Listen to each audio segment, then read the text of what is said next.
요한계시록 강해 40번째 저희가 함께 보고 있습니다. 요즘 TV를 보시면 한 번씩 뉴스를 통해서도 나오시지만 우리가 알고 있지만 국정감사를 하고 있는 기간입니다. 환율이 오르고 물가가 오르고 또 이자율이 오르면서 민생이 어려워지고 있습니다. 그러면서 한 번씩 들리는 말들이 거국적 협력, 초당적 협력, 국가적 협력이라는 말들입니다. 이 말은 쉽게 얘기하면 큰 어떠한 것을 위해서 작은 것들을 좀 내려놓자라는 말입니다. 학자층에서는 이 말을 조금 어렵게 거대 담론 그리고 반대적인 말로 미세 담론 이렇게 말합니다.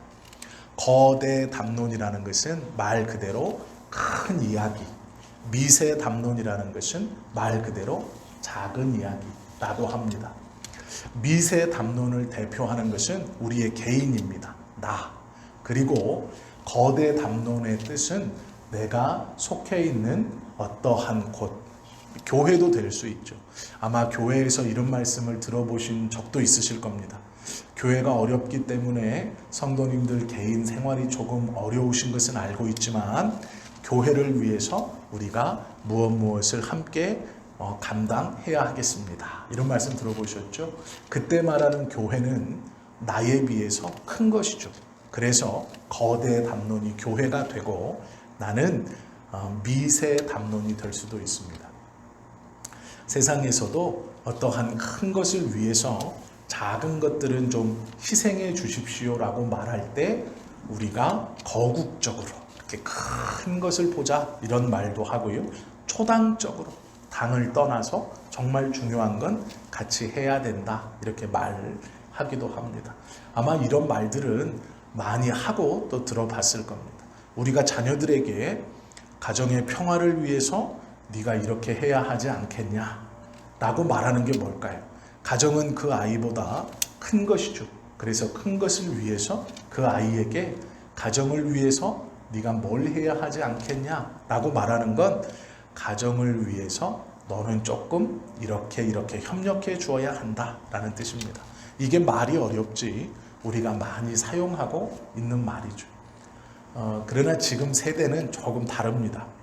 우리의 세대, 특별히 우리 아버지의 세대 그리고 저까지도 이런 말들을 많이 들었습니다. 어떤 말이냐면 회사를 위해서 네가 좀 더 희생해야 되지 않겠냐. 야근도 좀 더 해야 되고 조금 더 부지런하고 조금 더 일찍 나오고 조금 더 늦게 퇴근하고 조금 더 부지런해주면 너무 좋겠다. 즉 무엇을 위해서 네가 조금 더 노력하고 더 열심히 해주면 좋겠다라고 하죠. 아버지의 세대와 저의 세대까지 그것들을 자연스럽게 받아들였었습니다. 교회를 위해서도 마찬가지죠. 교회를 위해서 집사님이 조금 더 수고해 주십시오. 그러면 자신의 몸이 좀 불편하고 약속이 있더라도 그것을 미루고 미안한데 오늘 교회에서 이런 일이 있는데 일손이 부족해서 내가 약속을 먼저 했지만 교회에 좀 가서 그걸 해야 될 것 같아. 이렇게 말씀들을 하셨죠. 특별히 권사님들은 교회를 위해서 참 많은 것들을 양보하고 희생하셨죠. 이것이 거대 담론과 미세 담론의 이야기입니다. 그런데 요즘 젊은 세대를 상징하는 MZ세대는 조금 다릅니다. 6시 땡 하면 그들은 자리에서 딱 일어나서 안녕히 계십시오 하고 바로 나갑니다. 그 위에 상사들이 그들을 잡을 수도 없습니다. 벌써 퇴근해 라고 말하면 벌써 꼰대입니다. 그게. 출퇴근 시간을 딱 정해져 있는 대로 지키고 주말에 일 관련해서 연락이 오면 바로 차단합니다. 카카오톡을 탈퇴하고 다시 월요일에 직장에 가기 전에 다시 가입합니다. 요즘 세대는 이렇습니다. 어떠한 공동체나 더 큰 것을 위해서 자신의 것을 희생하라라는 것을 이해하지 못하고 인정하지 못합니다. 그것이 왜 필요한지를 말하지 않고 또 그것을 납득하려 하지 않습니다. 왜 그러냐면 내 삶이 행복해야 행복한 작은 것이 모여 행복한 큰 것을 만들 수 있다라고 생각하기 때문에 그랬습니다. 우리는 큰 것이 잘 돼야 그 아래에 있는 작은 것들이 잘 된다라고 생각하고 있었습니다. MZ세대는 작은 것, 내가 행복해야 회사도 행복하고 내가 행복해야 내가 속한 모든 것들이 다 행복해진다라고 생각하죠. 그래서 그들은 내가 행복한 것이 우선입니다. 내가 건강한 것이 우선이고 내가 행복한 것이 우선이고 이런 건강하고 행복한 사람들이 모여 있을 때 그 모임도 건강하고 행복해질 수 있다라고 생각하죠. 그래서 그들은 너무 큰 어떠한 것에는 들어가지 않으려고 합니다. 왜 그러냐면 우리끼리 의사소통이 잘 되고 나의 상황과 형편을 서로 잘 이해해 줄 수 있는 그 6, 7, 5의 조직을 좋아합니다. 그래서 이들은 취미 생활을 해도 5명, 6명, 10명이 넘어가는 그 조직에는 들어가지 않습니다. 왜 그런 줄 아세요? 10명이 넘어가면 회장이 생기고 총무가 생기고 여러 명을 위해서 네 시간을 좀 빼라. 우리가 주일 11시에 등산을 가기로 했는데 9명이 다 찬성하니까 너는 꼭 와야 된다. 이렇게 말합니다. 이들은 이것을 싫어합니다. 그래서 그런 말이 나오지 않는 4명에서 5명, 6명의 조직에 들어가 취미생활을 같이 합니다. 모이는 시간도 자유롭고 끝나는 시간도 자유롭습니다. 모이는 장소만 정해놓고 자신들이 그 시간대에 모여서 만나 함께 그것을 하고 또 자유롭게 이탈해도 아무 문제가 없는 것이죠. 그것을 좋아합니다. 교회는 그것과 반대적으로 가고 있죠. 그래서 젊은 세대가 교회에는 없습니다. 우리는 너무 쉽게 그 세대들을 향해서 교회를 위해서 네가 이것을 좀 해줘라 라고 이야기하는 것을 쉽게 생각하기 때문입니다. 젊은 세대들은 그것을 굉장히 부담스러워하죠. 교회에서는 이런 말들을 참 많이 합니다. 그리고 우리도 자유롭게 사용하죠. 오늘 이 15장 1절부터 4절 말씀까지 보시면 이것은 마침에 대한 이야기입니다. 우리가 눈여겨봐야 할 것은 2가지인데요. 하나는 모든 진노가 마쳐지리라 라는 15장 1절의 마지막이죠. 진노가 이것으로 마치리로다 라는 것. 이제 7번 인재앙이 끝나고 나팔 재앙의 7번을 통해서 모든 재앙이 끝난다라고 말합니다. 그러나 우리가 알기로는 16장까지 대접 재앙이 다시 일어나고 있다는 것을 우리가 알죠. 15장 1절에서 4절은 이 나팔 재앙 7번째를 통해서 하나님의 모든 진노의 재앙이 끝난다라는 이 맞춰진다라는 말이 중요한 말이고요. 또 하나는 하나님의 종 모세의 노래, 어린 양의 노래, 이것이 중요한 말입니다. 그래서 15장 1절 마지막 절에 있는 맞춰지리라 라는 말씀과 15장 3절 초반에 시작되고 있는 하나님의 종 모세의 노래, 어린 양의 노래를 불러 이르되, 이것이 1절에서 4절 말씀 가운데 중요한 2 단어입니다. 제가 왜 거대 담론을 이야기했냐면 이 거대 담론, 무엇을 위해서 작은 것을 희생해라, 큰 것을 위해서 작은 것을 희생해라 라는 것은 하나님이 이스라엘 백성들에게 하신 말씀이기도 합니다. 또 우리에게도 주신 말씀이기도 합니다. 우리는 서로를 향해서 하나님의 영광을 위해서 이렇게 사십시오라고 말합니다.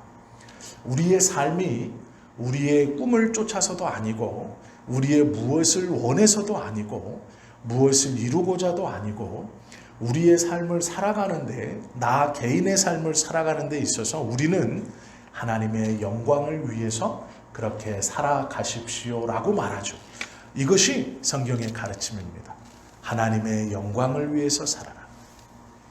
지금 뉴스에 보시면요, 러시아 본토에서 젊은이들이 러시아 주변 국가로 막 국경을 이동해 가고 있습니다.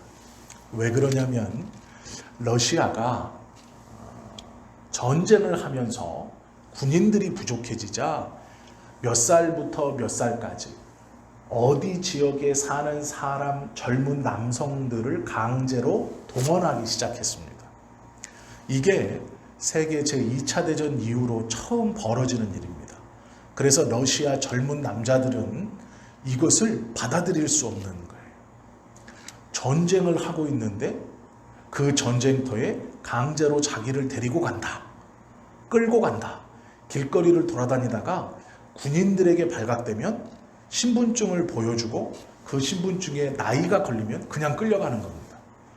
무엇을 하는 사람이건 뭐 대학생이건 직장인이건 아무 상관없어요. 그 나이가 되면 우선 징집이 돼서 훈련소에 가서 3주 교육을 받고 전쟁터로 들어갑니다. 이게 지금 러시아에서 일어나는 일이에요. 그래서 젊은이들이 그것을 피해서 다른 나라로 국경을 막 이동하고 있습니다. 우리 세대의 생각에서는 상상할 수 없는 일이죠. 국가에서 동원령을 내렸는데 도망을 간다. 이해할 수 없죠. 그러나 지금 그 일이 벌어지고 있습니다. 그럼 왜 도망갈까요? 내가 그 전쟁에 가봐야 소모품이라는 생각 때문입니다. 내가 그 전쟁에 나가서 부상이라도 당하거나 목숨을 잃으면 국가가 합당한 보상을 해주지 않을 뿐더러 아무런 명분 없는 전쟁에 나가서 정말로 아무런 명분 없이 그냥 너무 하찮게 내 목숨이 잃어질 것이다 라는 것을 알고 있기 때문입니다. 그러기에 피해서 도망가는 것이죠. 국가는 나를 소모품으로 사용할 것이다. 이 전쟁에 내가 소모품이 될 수는 없다라는 것이죠. 무언가 큰 것을 위해서 너를 희생해야 한다라는 것이 지금 받아들여지지 않아요. 이유는 한 가지 때문입니다. 나에게 그만한 보상이 있느냐? 내가 그만한 일을 할 가치가 있느냐? 내 목숨을 담보로, 내 건강을 담보로 지금 내가 그 일을 함께 할 어떤 가치가 있느냐? 그것이 불확실하기 때문에 도망치는 것이죠. 하나님도 우리에게 하나님의 영광을 위해서 살아라 말씀하십니다. 그럼 우리도 재봅니다.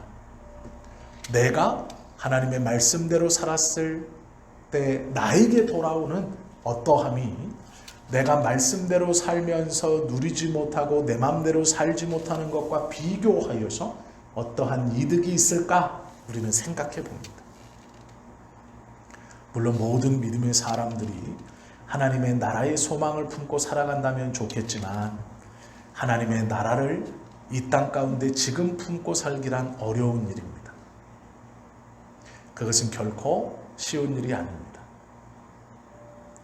하나님께서는 우리에게 종말론적 삶을 살라고 말씀하십니다. 이 말을 오해하시면 안 됩니다. 내일이 마지막인 것처럼 오늘 죽어라고 일하고 죽기 직전까지 죽어라고 일만 하다가 사는 것이 종말론적 삶인가? 그렇지 않습니다. 종말론적 삶은 내일 당장 망할 것이니까 내 재산을 다 팔아서 교회에다 갖다 대고 언제 죽을지 모르는 인생, 그냥 하루하루 내 마음의 편한 대로 살면 되는 것 아닌가? 그것도 종말론적 삶이 아닙니다. 그리고 지금 일본에서 나타나는 기현상 중에 하나인 젊은 친구들이 가지고 있는 내가 언제까지 살다고 확신한다고 이런 겁니다. 우리는 20대, 30대, 40대, 50대에 다 직장을 갖고 부지런히 일하려고 합니다. 20대에서부터 50대 중반이나 아니면 그 이후에까지 노동을 합니다. 그리고 그 노동에 대한 경제적인 이득을 보죠. 그러면 그걸 다 쓰지 않고 얼마씩을 모아서 노후를 대비합니다. 노후가 뭔가요? 일할 수 없이 지내는 상태를 보내기 위해 준비하는 것이 노후입니다. 일을 할 수 없이 소득 없이 살아가는 날들을 위해서 열심히 일하죠. 그런데 요즘 젊은 사람 중에는 특히 일본에서는 이런 생각을 많이 합니다. 내가 언제까지 살지 모르는데 그 불확실한 미래, 언제까지 살지 모르는 그 미래를 위해서 지금 확실한 현실, 내가 지금 살아있는 것은, 젊게 살아있는 것은 지금의 일이고 내가 저 나이 들어서까지 산다는 것은 보장이 없는 미래인데 지금을 희생해서 먹고 싶은 것 안 먹고 쉬고 싶을 때 안 쉬고 가고 싶은 곳 안 가고 돈을 저축해서 모아 놓았다가 그 불확실한 미래까지 못 가고 중간에서 끝나면 여기서부터 여기까지의 삶을 산다면 내가 이걸 아무리 모아봐야 무슨 소용이냐. 그래서 하루하루 아니면 일주일 아니면 한 달 아니면 올해 이렇게 계획을 세우고요. 올해 해야 할 일, 프랑스 파리 여행 가는 것, 그러면 1년 동안 열심히 아르바이트해서 돈을 모읍니다. 그리고 그 해가 가기 전에 그 돈을 다 들여서 프랑스 파리로 여행을 갔다 옵니다. 이것이 요즘 세대들의 삶의 모습입니다. 차를 구입하자 그러면 2년 동안 열심히 돈을 모아서 차를 삽니다. 그리고 그 차를 타고 놀러 다니는 것이죠. 그들은 불확실한 미래를 멀리 내다보지 않습니다. 오늘 내가 행복하게 사는 게 중요한 것이죠. 그래서 큰 어떠한 것을 위해서 오늘 너의 삶을 희생해라 라고 말하면 그들은 묻습니다. 내가 희생해서 큰 것이 잘 되었을 때 나에게 무슨 이득이 있습니까? 그리고 내가 그 이득을 본다는 보장이 있습니까? 이렇게 물어요. 그러면 아무도 그렇다라고 말할 수 없죠. 왜 그러냐면 그 미래는 아직 오지 않았고 그 미래는 불확실하기 때문이죠. 어떠한 사람에게 너는 90살까지는 무조건 살 거다 장담해 줄 수 있는 사람이 누가 있습니까?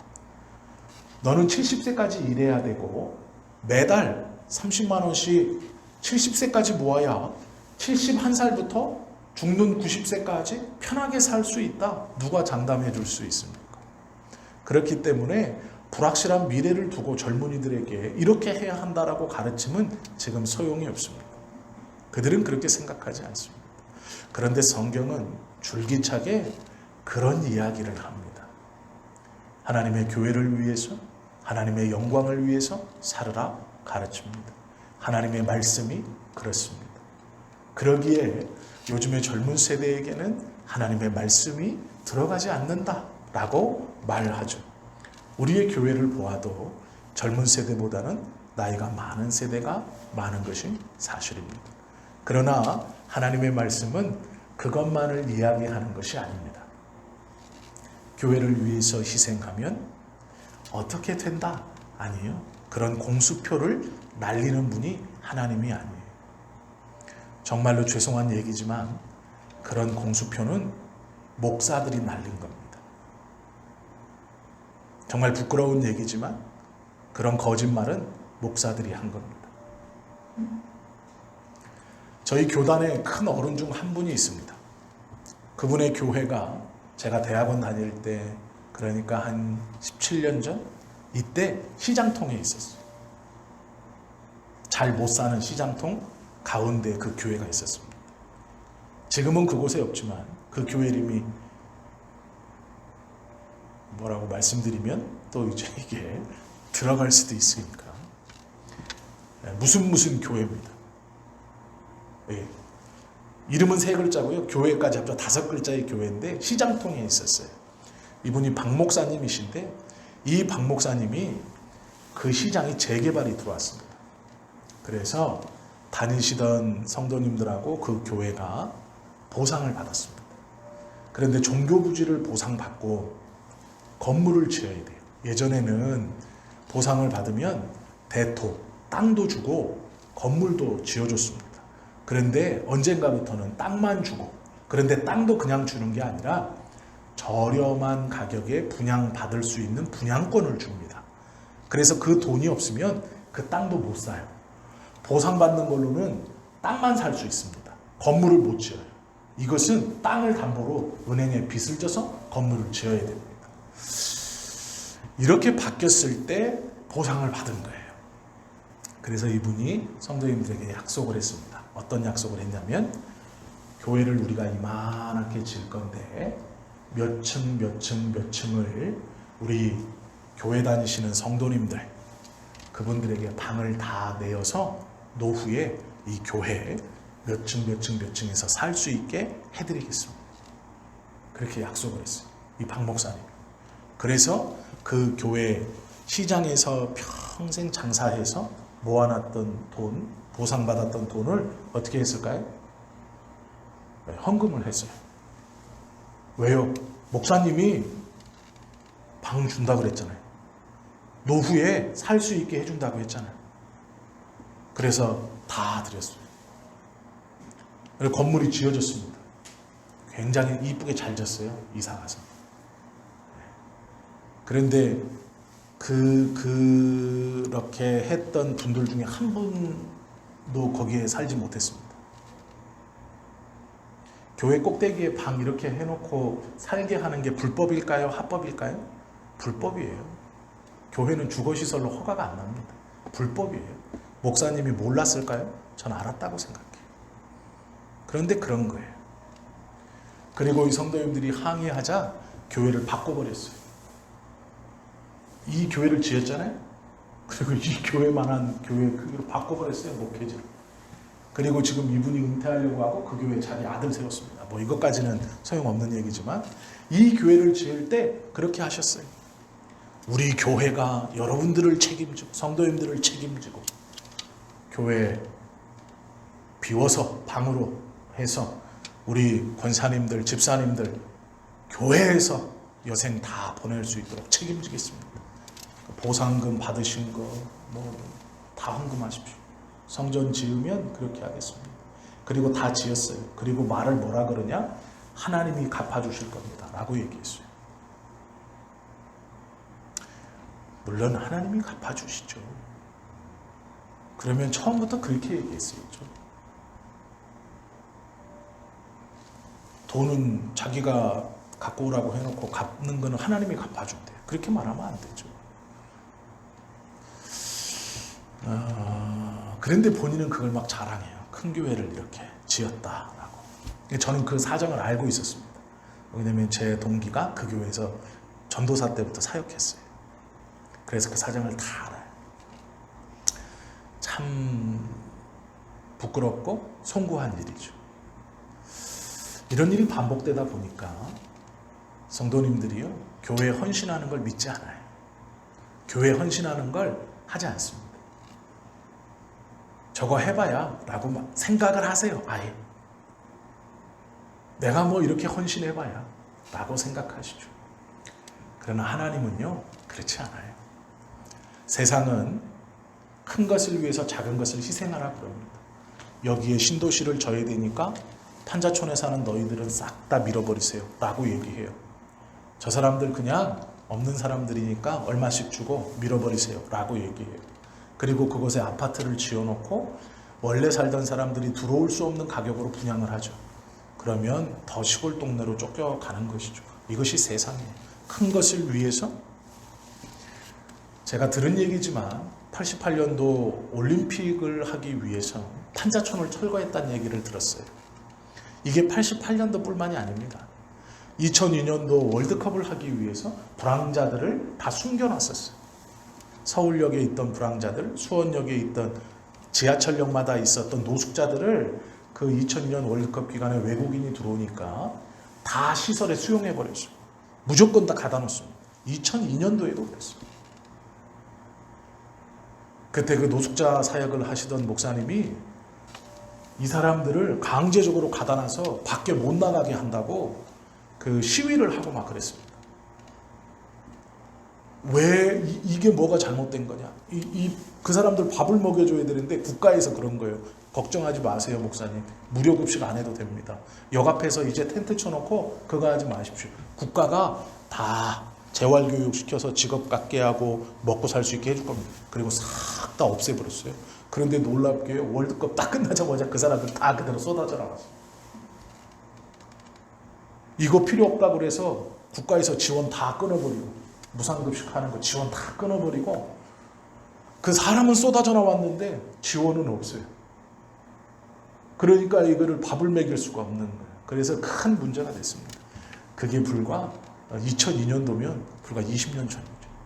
어떤 큰 것을 위해서 약한 사람들을 희생시키는 것이죠. 그리고 나 몰라라 하는 것이죠. 성경에서 말씀하시는 하나님의 나라를 위해서 사십시오, 주님의 영광을 위해서 사십시오는 그러나 절대 그러지 않아요. 오늘 본문에 보시면 계시록과는 어울리지 않는 한 사람이 등장해요. 그게 누구냐면 모세입니다. 모세와 계시록은 어울리지 않을 것 같아요. 그런데 모세의 이야기가 계시록에 실려져 있다라는 것이 조금 의아한 거예요. 모세는 이스라엘 백성들을 애굽에 종살이하던 것에서 건져낸 사람이죠. 앞장섰던 사람이죠. 모세의 이야기를 가만히 보시면요, 모세는 나이 40살까지는 왕궁에서 살았고 40살부터 80살까지는 광야에서 살았습니다. 그리고 80살부터는 떨기나무 아래서 하나님의 음성을 듣고 하나님께서 원하시는 대로 살았어요. 그런데 보면 참 재미있습니다. 왜 그러냐면 하나님께서 모세를 부르세요. 부를 때 모세는 이미 결혼한 상태였습니다. 처와 자식이 있어요. 혼자가 아닙니다. 그리고 하나님이 시키시는 일은 뭐냐면 40년 전에 시간이 한참 흐르긴 했지만 자기가 도망쳐 나올 때 살인자라는 죄명을 가지고 수배 중에 도망쳐 나왔습니다. 살인이라는 것은 공소시효가 없어요. 애굽에서. 그렇기 때문에 나라에서 추방, 더군다나 모세는 왕족이었습니다. 모든 사람이 다 알고 있어요. 모세가 도망갔던 기록은 역대 왕의 이야기들에 쓰여있는 이야기입니다. 그러기에 언제든지 누구나 그것을 들춰내어 모세가 이런 죄를 저질렀습니다라고 할 수 있는 사람이에요. 이게 무슨 말이냐면요, 이 애굽의 왕들은 자신들의 이 왕 통치 행위를 지혜롭게 하기 위해서 꼭 지켜야 되는 규정이 있었습니다. 그게 뭐냐면 자기 전에 우리로 말하면 1시간에서 2시간씩 과거의 왕들이 했던 이야기들을 듣는 거예요. 그러면 서기관이 옆에 서가지고 왕이 침상에 누워있을 때 그 왕들의 기록을 읽어줍니다. 이걸 매일 반복해야 되는 거예요. 그러면 대부분의 왕들이 어떤 기록을 읽느냐? 자기 할아버지, 아버지의 기록을 읽어요. 그래서 우리 아버지가 이렇게 잘했구나, 우리 할아버지가 이렇게 잘했구나, 이런 거를 읽지 자기가 알지 못하는 위의 이야기를 읽지 않습니다. 그래서 나중에 보면 요셉을 알지 못하는 왕들이 나왔더라라는 이야기는 이 왕의 기록들을 자기의 직계들을 많이 읽었기 때문이에요. 들었기 때문에 요셉을 알지 못하는 애굽 왕, 요셉은 국무총리였잖아요. 그럼 우리는 다 알 것 같지만 그렇지 않은 거예요. 왕들이 자기 아버지나 할아버지, 자기하고 얼굴을 알고 있는 왕들의 기록을 읽습니다. 그러면 모세의 이야기는 40년 전이에요. 충분히 읽고 아니면 알고 각인되어 있을 이야기입니다. 그렇기 때문에 모세가 다시 애굽으로 들어간다는 것은 살인자, 특별히 왕족, 그리고 히브리인으로 애굽의 군인을 때려 죽인 일이기 때문에 그것은 그냥 넘어갈 수 있는 일이 아닙니다. 국가법을 어긴 일이에요. 그래서 다시 돌아간다는 것은 모세에게는 모험이에요. 그래서 광야에서 살면서 애굽에 도망쳐 나와서 살던 이 모세가 개인적으로도 애굽을 들어가지 않았을 거예요. 들어갔다가 잡히면 그 법에 의해서 사형을 당할 수도 있기 때문이죠. 그런데 하나님이 모세를 불러 뭐라고 말하냐면 애굽으로 가라고 말하세요. 이건 모세가 이제 내가 나이도 들었고 나를 몰라보는 사람이 많겠지? 라고 쉽게 생각할 수 있는 문제는 아닙니다.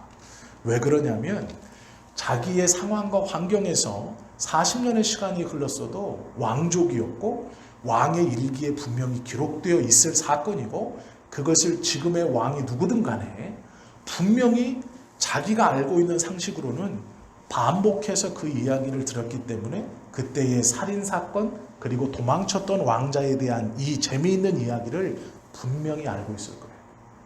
이건 상식적으로 다 생각할 수 있는 이야기입니다. 이 모세는요, 왕궁에 들어온 이야기부터가 재밌어요. 그렇죠? 그 당시에 왕의 누나가 목욕을 하다가 갈대상자가 떠내려와서 건졌는데 애가 있었어요. 그런데 히브리예요. 그걸 알고도 나는 이 왕권을 잘 유지하고 남동생인 이 여성이 왜 힘이 있냐면요, 모세가 히브리인임에도 불구하고 왜 왕자가 될 수 있었냐면 애굽은 남자와 여자를 차별하지 않습니다. 그래서 여왕도 여자도 황제가 될 수 있어요. 애굽의 왕이 충분히 될 수 있어요. 자격은 똑같아요.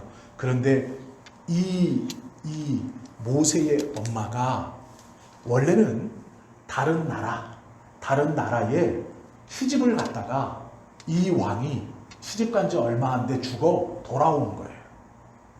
그 사이에 동생이 애굽의 왕이 됐습니다. 그래서 이 모세의 이 왕의 엄마가 아무런 권한 없이 그냥 왕궁에서 산 거예요. 재혼도 못하죠. 왜요? 다른 나라의 왕의 부인이었어요. 그렇기 때문에 재혼도 할 수 없고 왔는데 자식도 없는 겁니다. 그러니 동생이 보기에도 이 누나가 딱한 거죠. 다른 나라의 왕비로 갔으면 그 왕이 죽을 때 같이 죽든지 그냥 편안하게, 안 그러면 그 나라에서 어떻게 살든지 해야 되는데 돌아온 거예요. 그래서 사는데 자기의 친 누나이면서 혼자 있어요. 그러니 히브리 애를 키운다니까 이 왕의 입장에서는 허락한 거죠. 왜요? 애굽 귀족하고 재혼해서 애를 낳아버리면 왕자잖아요. 애굽 귀족이고 지금 이 자기 누나가 결혼하면 이건 혈통을 부인할 수가 없어요.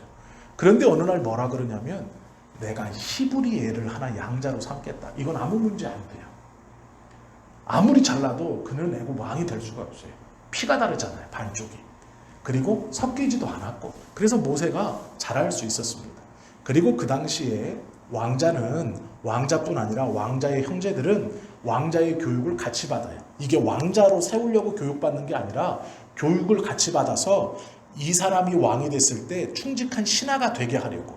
그래서 둘째, 셋째 형제들을 왕처럼 교육시키고 왕을 삼고 충직한 신하로 삼습니다. 형제지만. 모세는 그것을 위해서 함께 길러진 거예요. 왕자로. 물론 왕의 계승은 모세와 아무 상관이 없어요. 모세는 뛰어난 일 대신이 되거나 장군이 될 수는 있지만 왕이 될 수 없습니다. 그렇기 때문에 처형당하지 않고 숙청당하지 않고 클 수 있었어요. 그러나 히브리인으로 공주의 양자였지만 애굽 군인을 때려 죽이는 건 다른 문제입니다. 이건 살인이에요. 그리고 왕자이지만 히브리인이 재판 없이 아무런 송사 없이 바로 때려 죽여서 그걸 다시 이야기한 것도 아니고 모래에 묻어놨어요. 유기한 거죠. 이건 사형입니다. 그렇기 때문에 시간이 지났어도 돌아가는 건 아주 위험한 일이에요. 그래서 모세가요, 하나님의 부름을 5번이나 거절합니다. 하나님, 저는 갈 수 없습니다. 이게 하나님의 뜻을 이룰 수 없습니다라는 것만이 아니에요. 하나님, 제 상황은 살인자로 숨어 살고 있습니다. 그러기에 제가 애굽, 그것도 일반 성, 이런 사람들에 섞이는 것도 아니고 왕 앞에다가 나의 이름을 말했다가는 그냥 애굽법에 의해서 갇혀서 죽을지도 모릅니다. 하나님이 명령하시는 그 일을 행하기도 전에 저는 그냥 죽을지도 모릅니다. 제 환경은 하나님의 뜻을 이루어 드릴 수 없는 환경입니다. 제 상황은 하나님 이러이러합니다. 이 말이에요. 그래서 5번을 거절합니다. 결국 5번 만에 하나님께서 모세를 부르시는 것에 모세가 꺾이죠. 그리고 갑니다. 이렇게 여러 상황을 거쳐서 출애굽을 하죠. 그리고 나서 모세가 노래하는 거예요. 그것이 어린 양의 노래라고 붙여 있지만 모세의 노래, 그런데 앞에 하나가 더 붙어요. 하나님의 종이라는 말이에요. 오늘 보시면 3절 보십시오. 하나님의 종 모세의 노래. 왜 이게 중요한 말이냐? 하나님은요, 우리를 종으로만 부르는 게 아니에요. 모세를요, 쓰시고 버리시는 게 아니에요. 세상의 거대 담론은 쓰고 버립니다. 네가 조직을 위해 충성해야지. 조직을 위해서 네가 희생해야지. 라고 말해요. 그러면 희생 당하는 거예요. 그러나 하나님은 그렇게 말하지 않아요. 모세를 부르셨어요. 종으로 부르셨어요. 당신의 뜻을 이루어 주세요. 그런데 그 모세 앞에 하나님의 종이라는 말을 붙여놓으셨어요. 왜 붙여놨느냐? 그게 중요하거든요. 그런데 모세의 고백을 한번 보세요. 주 하나님 곧 전능하신 이시여 하시는 일이 크고 놀라우시도다. 두 가지 의미가 들어있습니다. 하나는 애굽 백성을 출애굽시키신 것이 놀랍습니다라는 것이고, 하나는 감당할 수 없는 자기 상황, 도망자이며 살인자로 도망치는 자기, 나이가 80이 된 자기를 쓰시는 것이 놀랍습니다. 이 개인적 고백과, 즉 작은 이 미세한 담론, 자기의 고백과 큰 이스라엘 백성의 고백을 함께 하고 있는 거예요. 그러면서도 이렇게 말하죠. 만국의 왕이시여 주의 길이 의롭고 참되시도다. 주여 누가 주의 이름을 두려워하지 아니하며 영화롭게 하지 아니하오리이까? 오직 주만 거룩하시니이다. 주의 의로우신 일이 나타났음에 만국이 와서 주께 경배하리이다. 라고 모세가 노래합니다. 그런데 그 모세 앞에 하나님의 종이라는 말이 있고, 그 모세의 이름 뒤에 어린 양의 노래라는 말이 있어요. 이 고백이 단순히 하나님의 나라를 위해서 부르고 쓰고 폐기하신다가 아니에요. 하나님은요, 부르셨어요. 그리고 하나님이 맡기시는 이 큰 일에 너를 내가 쓰기 원한다. 그렇게 써서 희생해라가 아니에요. 그 힘도 내가 주겠다라는 거예요. 그걸 감당할 수 있는 힘도 내가 주고 쓴 뒤에 버리는 게 아니에요. 모세를요, 존귀한 자로 만들어주세요. 이스라엘 백성들의 눈에 모세는 어떻게 보이겠습니까? 400년 이상 종살이했던 그 애굽에서 자신들을 끌어냈어요. 그리고 끌어내면서 홍해를 가르고 반석에 물을 터치게 하고 하나님과만 독대했어요. 하나님은요, 모세하고만 독대하셨어요. 모세만 만나주셨어요. 왜요? 그에게 권한은 주신 거예요. 할 수 있는 능력을 허락해 주신 것이죠. 그렇게만 끝낸 게 아니에요. 하나님이 출애굽을 향해서 모세를 쓰시고 이스라엘 백성들만 모세를 존경하는 눈으로 하나님의 백성으로, 하나님의 선지자로만 보게 만드신 게 아니에요. 출애굽기 7장 1절 말씀에 보면 이렇게 써 있어요. 여호와께서 모세에게 이르시되, 부르셨습니다. 모세가 5번 거절했어요. 그런데 이제 결국 모세가 하나님의 뜻에 굽히고 알겠습니다 했을 때 하나님이 어떻게 약속하셨냐? 이렇게 말해. 친히 여호와께서 모세에게 이르시되 볼지어다. 이건 앞으로 일어날 일이에요. 지금 있는 일이 아니고 이제 앞으로 이렇게 된다. 볼지어다. 내가 너를, 여호와가 너 모세를 바로에게, 애굽 왕이죠, 바로에게 신같이 되게 하였은 즉이라고 말해요. 앞으로 너는 바로 애굽 왕에게 신같이 될 것이다. 하나님이 당신의 나라를 위해서 모세를 부르시고 사용하시고 버리신 게 아니에요. 큰 것을 위해, 주님의 나라를 위해 너의 삶을 헌신해라, 너의 삶을 바쳐라, 그 위험을 감수해라 라고 사용하시고 버리신 게 아니라 바로에게 너를 신처럼 만들어 줄 것이다. 이렇게 보아라 명령하신 거고요. 그 뒤에 말씀 보면 내 형 아론은 내 대언자가 되리라 이렇게 말씀하십니다. 11장 3절에서 이렇게 말씀하시죠. 여호와께서 그 백성으로 애굽 사람의 은혜를 받게 하셨고, 여기 뒤부터가 중요합니다. 또 그 사람 모세는 모세에게 애굽 땅에 있는 바로의 신하와 백성의 눈에 아주 위대하게 보였더라. 이렇게 말씀하세요.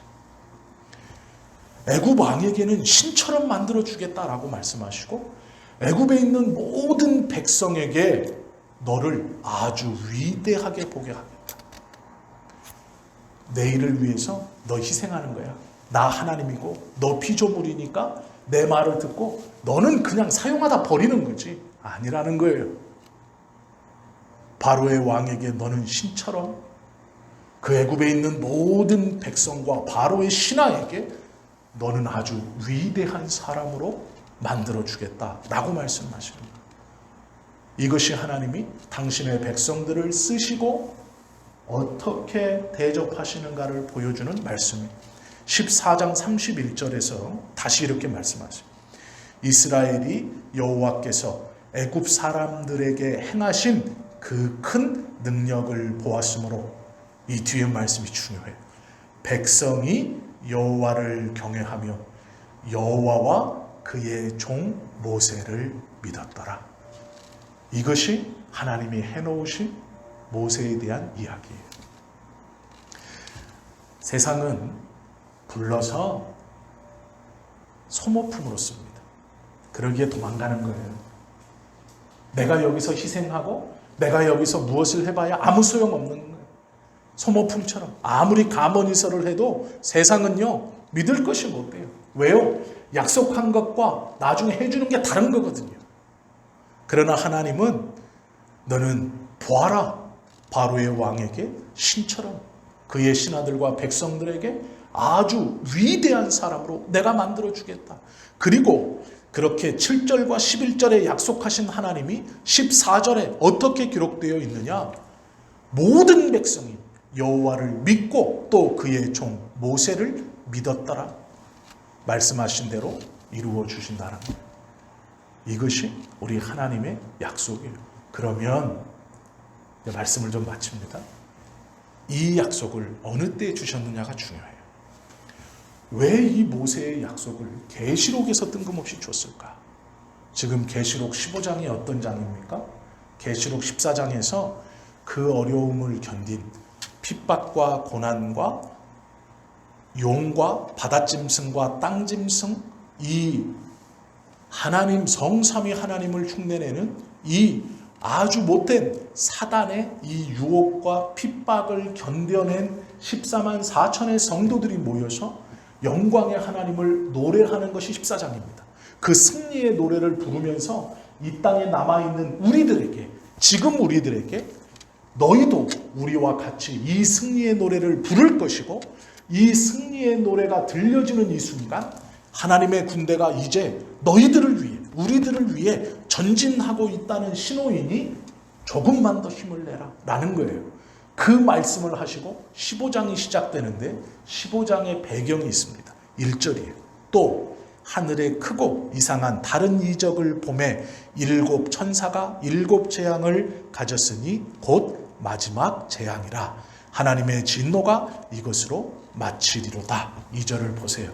또 내가 보니 불이 섞인 유리바다 같은 것이 있고, 유리바다는요 4장에서 나옵니다. 그런데 그때는 뭐라고 나오냐면 수정과 같은 유리바다 이렇게 나와요. 그러면 불이 섞였다라는 말이 중요해요. 그건 유리바다가 좀 다른 거예요. 투명한 바다인데 불이 섞여 있어요. 불이 섞여 있단 말은 계시록에서 2번 등장합니다. 오늘 이 15장에서도 등장하지만 19장이나 20장에서도 이 불못이라는 게 등장해요. 불이 물처럼 활활 타오르고 있는 거예요. 넓은 공간에. 이 불못을 말할 때 계시록 19장, 20장에서 이 불못이 등장합니다. 그런데 오늘 15장에서 말하는 불이 섞인 유리바다라는 것은 보통 이 유리바닷가, 즉 이것이요, 상상을 해보시면 됩니다. 이 본문은 어떤 배경이냐면 지금 이런 거예요. 고통과 이 불타는 물, 즉 불못이 있고요. 그 불이 섞인 유리 바닷가, 바닷가에 물이 들어오죠. 그것이 지금 다 불타고 있어요. 이게 바닷가입니다. 그 반대편에 서 있는 거예요. 즉 여기 서 있고 여기에 모래가 있고 모래사장이 있고 그 모래사장에 지금 불이 섞인 이 불타는 불못이 여기 있는 거예요. 그러면 우리들은 어디에 있느냐? 불못 가운데 있는 게 아니고 그 불못이 타오르고 있는 곳 반대편에 서 있는 거예요. 불못이 타오르는 곳 반대편에 서서 무슨 노래를 부르느냐? 모세의 노래를 부르고 있는 거예요. 그 모세의 노래는 어떤 노래예요? 내가 너희를 불러 쓰고 너희를 존귀케 할 것이다 라는 노래예요. 지금 그것을 부른다 라는 거예요. 이게 15장이에요. 이게 출발입니다. 모든 하나님의 나팔, 7나팔 재앙이 끝나고 너희들은 그 불타는 못 반대편 가에 서서 어떤 노래를 부르느냐? 하나님의 종 모세의 노래, 어린 양의 노래를 너희는 부르게 될 것이다. 이 말씀이에요. 하나님의 검은 고를 가지고 하나님의 종 모세의 노래, 어린 양의 노래를 너희가 부른다라는 말씀이에요. 이 말씀이 뭘까요? 14장에서 부르는 승리의 노래, 14만 4천이 부르는 그 노래를 너희가 부른다라는 말씀이에요. 그러면 이 말씀이 뭐냐? 우리하고 하나님 무슨 상관이 있습니까? 이게 이제 중요한 거죠. 이게 결론인데요, 이 말씀에. 이 말씀을 지금 받고 있는 1세기의 그리스도인들의 삶을 보세요. 로마가 핍박하고 하나님을 믿는다는 것으로 잡아 죽이는 그 상황입니다. 자신의 신앙이 들키면 그냥 죽는 거예요. 그 핍박 속에서 땅으로 숨어들고 여기저기로 숨어들고 예수 믿지 않는 자처럼 살다가 잡히면 이제 죽는 거예요.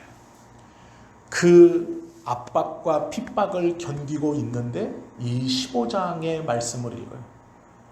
너희가 그 불붙은 그 못 앞에서, 그 뜨거움 앞에서 이 노래를 부를 것이다.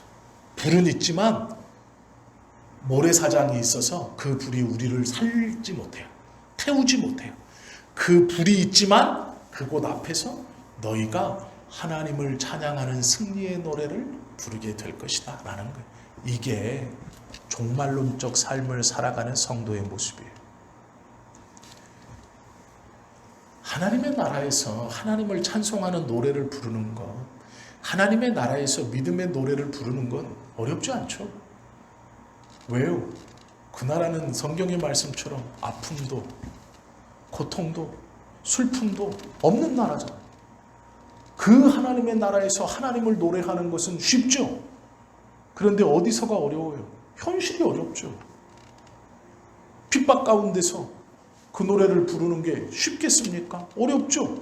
현실에서 믿음을 지키고 하나님을 찬송하고 이렇게 해주실 거라는 그 말씀을 믿고 가는 게 어렵죠. 그 나라에서는 쉽죠.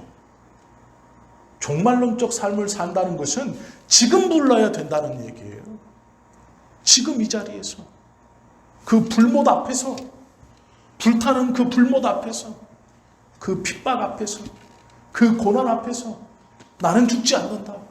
불못이 타지만 그 불못 가에 서서 그 불못이 나를 죽일 듯 다가오지만 그 모래사장이 막고 있어서 그 불못 가에 서서 이 모세가 불렀던 승리의 노래, 십자가 앞에서 예수님이 불렀던 어린 양의 노래, 그 노래를 부른다라는 거예요. 이게 종말론적인 삶을 살아가는 성도의 신앙입니다. 그 나라에 가서 부르는 건 쉬워요. 지금 부르는 게 어렵죠. 이 자리에서 부르는 게 어려운 거예요. 그렇기 때문에 이 말씀을 주시는 거예요. 불못가에서, 그 뜨거운 불못가에서, 그 앞에서 너희가 모세의 노래를 부른다. 어린 양의 노래를 부른다. 14만 4천의 승리의 노래가 들려오는 그때 그것을 함께 부른다. 그러니 인내해라. 곧 끝난다. 이제 맞춰지리라. 이제 곧 끝난다. 그러니 그것을 가져와 오늘을 살아. 너의 자리에서 이 찬양을 불러라. 이렇게 말씀하시는 것이죠.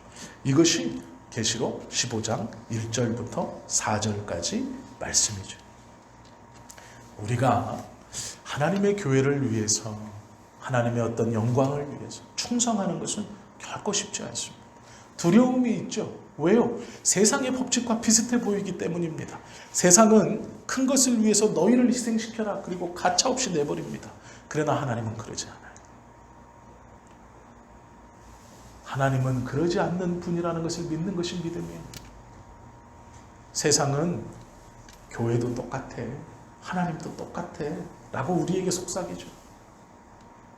너 보잖아, 그 교회 그렇게 해놓고 가차 없잖아. 아니, 부끄러운 말이지만 목사가 그런 거예요. 하나님이 그러신 것이 아니고 말씀이 그런 것도 아닙니다. 죄송스러운 얘기지만 하나님은 그렇지 않아요. 하나님의 말씀은 그렇지 않습니다. 하나님의 말씀은 우리를 부르시고 우리에게 그 부르심에 합당한 능력을 허락하시고 그냥 소모품으로 쓰시는 게 아니라 하나님의 종 모세, 하나님께서 그 부르시고 쓰임받은 자를 높여주시고 또 그것을 통해 우리에게 동일한 믿음과 은혜를 허락하셔서 지금 우리도 우리의 삶의 현장에서 앞에 것을 당겨 그 완성된 나라에서 부를 그 찬양을 지금 우리도 부를 수 있도록 해주시는 것이죠. 그러기에 우리의 삶이 하루하루 말씀 앞에 있을 때 감사할 수 있는 겁니다. 말씀 앞에 있을 때 우리의 믿음이 담대히 고백되어질 수 있는 거예요. 불못이 눈앞에 있지만 아니다, 나는 어린 양의 노래를 부를 수 있는 사람이고 하나님의 종 모세의 노래를 부를 수 있는 사람이고 승리한 14만 4천의 노래를 부를 수 있는 사람이다. 주님이 나에게 약속한 그 나라의 노래를 지금 부를 수 있는 사람이다 라는 것이 우리의 믿음의 고백이 되어야 하는 것이죠. 우리가 계시록 15장 1절부터 4절까지의 말씀을 함께 나누었습니다. 오늘 이 말씀을 기억하시고 지금 우리의 삶에서 이 하나님에 대한 믿음의 고백을 우리의 입술로 고백하실 수 있는 저와 여러분 모두가 되시기를 예수님의 이름으로 축원합니다. 기도드립니다.